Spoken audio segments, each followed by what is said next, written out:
Early ஸ்டேஜில் இவனுங்க பண்ணுற கேளிக்கைகள், இவனுங்க பண்ணுற விமர்சனங்களால் நம்மளுடைய ஆசை, நம்மளுடைய ஃபீலிங்ஸ்லாம் அடக்கி நம்ம ஒரு ஆணாவே இருந்துட்டு போயிடலாமே அப்படின்ற மாதிரி ஏதாவது தாட் வந்திருக்கா உங்களுக்கு? அப்படி வந்ததை விட இறந்துடலாங்கிறது தான் நிறைய முடிவு எடுத்திருக்கேன். சூசைட் பண்ணிக்கணும்னு நினைச்சேன்.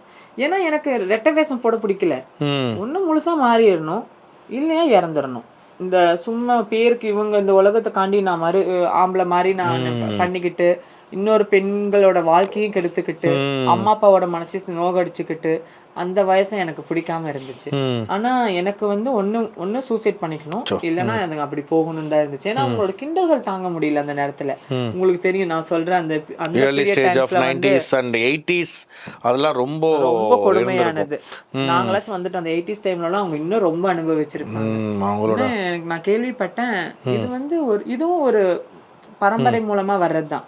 எங்க தாத்தாவோட தாத்தா கூட அப்படி கல்யாணம் பண்ணிக்காம கடைசி வரைக்கும் வேட்டி கட்டிக்கிட்டு வெத்தலை பாக்கு போட்டுட்டு குட தண்ணி அந்த மாதிரி தண்ணி தூக்கிக்கிட்டு வேலை செஞ்சுக்கிட்டு வீட்டோடயே இருந்துட்டாரா, கல்யாணமே பண்ணிக்கலையா. இது ஒரு ஹெரிடிட்டியா கூட இருக்கலாம். திங்க் அந்த நேரத்துல அவங்களுக்கு அதுக்கான வழி தெரியல, எப்படி போகணும், என்ன மாதிரியான சர்ஜரிஸ் இருக்குன்னு. நான் வந்த காலத்துல சர்ஜரி எல்லாம் வந்து சகஜமான முறை டைம்ல நான் வந்துட்டேன்.